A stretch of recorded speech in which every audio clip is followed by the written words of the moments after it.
फिर से स्वागत है आप सभी का इंश्योरेंस की पाठशाला में और मैं हूं आपके साथ कंचन नौटियाल। तो लास्ट वीडियो में हमने देखा था कि टर्म इंश्योरेंस में ऐसी कौन सी 5 चीजें हैं जो हमें खासा ध्यान में रखनी चाहिए। वहां पे हमने पे आउट ऑप्शन भी पढ़े थे, लेकिन बहुत ही कम पढ़े थे, एक दो ही पढ़े थे। आज उसे ही हम इलेबोरेटेड वे में पढ़ने वाले हैं, लेकिन आपको एक चीज बता दो, इलेबोरेटेड वे में तो पढ़ने वाले हैं, लेकिन वीडियो बहुत ही क्विक होने वाली है, ज्यादा लेंदी नहीं करेंगे। तो चलिए शुरू करते हैं टाइम वेस्ट ना करते हुए। अब जब हम भी टर्म इंश्योरेंस लेते हैं तो सबके दिमाग में सबसे पहला सवाल क्या आता है? टर्म इंश्योरेंस तो ले ले, लेकिन पॉलिसी होल्डर की अगर उस टाइम पे डेथ नहीं होती है तो वो हमें कभी भी रिटर्न नहीं देता है। लेकिन ऐसा बिल्कुल भी नहीं है। अब ऐसी चीजें आ गई है, ऐसे पे आउट ऑप्शन आ गए हैं कि आप बेनिफिट ले सकते हैं। अगर टेन्योर के अंदर पॉलिसी होल्डर की डेथ नहीं होती है तो पॉलिसी होल्डर भी उसका पूरा पूरा बेनिफिट ले सकते हैं। तो शुरुआत करते हैं पहले पे आउट ऑप्शन से कि पहला पे आउट ऑप्शन क्या होता है।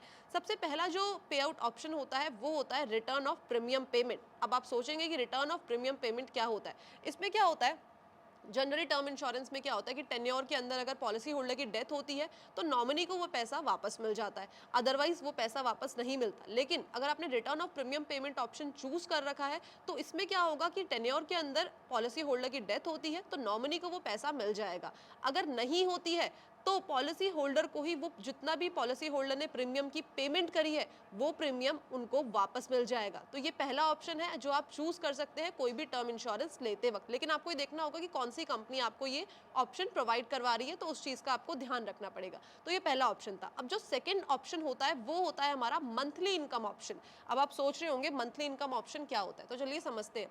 मंथली इनकम ऑप्शन ये होता है कि आपको सारा का सारा अमाउंट एक साथ ना देके, मतलब आपकी अगर आपकी जो पॉलिसी का सम एश्योर्ड है वो लेटर से कि 1 करोड़ रुपए है, तो वो आपको 1 करोड़ रुपए पॉलिसी होल्डर की डेथ होने पे नॉमिनी को इकट्ठे नहीं मिलेगा। इंस्टेड क्या होगा कि वो आपको एक मंथली इनकम की तरह मिलेगा कि आपने हर महीने की एक इनकम बना ली। तो जैसे हम जॉब करते हैं, हर महीने हमारी सैलरी आती है, वैसे ही आपको एक जो सम एश्योर्ड है वो डिवाइड होके मंथली मिलेगा। तो ये सेकेंड ऑप्शन है जो आप चूज कर सकते हैं। थर्ड ऑप्शन क्या होता है? Lump sum plus monthly income. अब आप सोच रहे होंगे लमसम प्लस मंथली इनकम क्या होता है, चलिए वो भी समझ लेते हैं।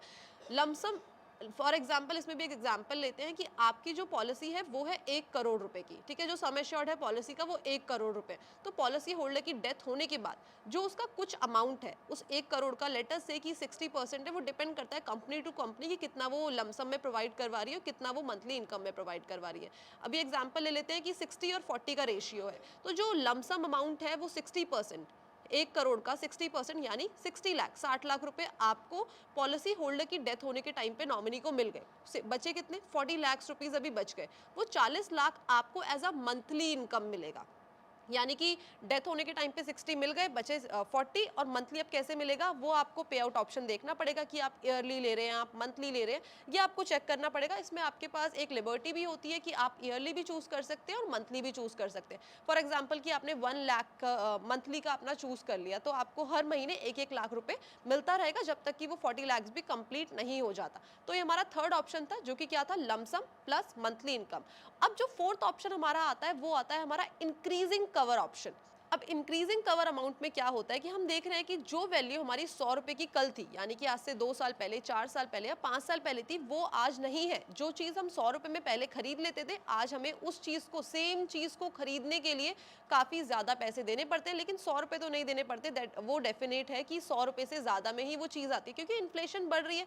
तो यही चीज है कि इन्फ्लेशन को बीट करने के लिए एक ऑप्शन हमारे पास ऐसा होता है कि फॉर एन एग्जाम्पल, इसमें आपका जो सम एश्योर्ड का अमाउंट है, जो सम एश्योर्ड है आपका, वो आपका 1 करोड़ रुपए है। तो इसमें आपको क्या होगा, जो पॉलिसी होल्डर की डेथ हो जाएगी तो नॉमिनी को पहले साल 1 लाख रुपए, मैं एग्जाम्पल दे रही हूँ तो वो डिपेंड करता है कंपनी टू कंपनी, पहले साल 1 लाख रुपए, जो दूसरे साल वो मिलेगा 1.5 लाख, उसके दूसरे साल 1.6, उसके बाद 2, 2.5, ऐसे करते करते आपको मिलेगा, ताकि इसमें आपकी इन्फ्लेशन को बीट करने में हेल्प मिल जाए। क्योंकि ऐसा होता है कि आज जो 1 लाख रुपए की वैल्यू शायद से वो कल ना हो। आज मैं सोच रही हूँ कि 1 लाख रुपए में मैं बहुत सारी चीजें ले लूंगी, कल मैं शायद से बहुत सारी चीजें 1 लाख रुपए में ना ले सकूं। तो वही अपनी फाइनेंशियल स्टेबिलिटी को मेंटेन करने के लिए ये ऑप्शन होता है, ताकि आप इन्फ्लेशन को सही तरीके से बीट कर सके। साथ साथ आपकी जो भी फाइनेंशियल नीड्स है उस टाइम पे, आपको जो भी खरीदना है, कोई भी अपनी घर की मॉनेटरी टर्म्स में जो आपको सपोर्ट मिलता है इस ऑप्शन को चूज करने के लिए।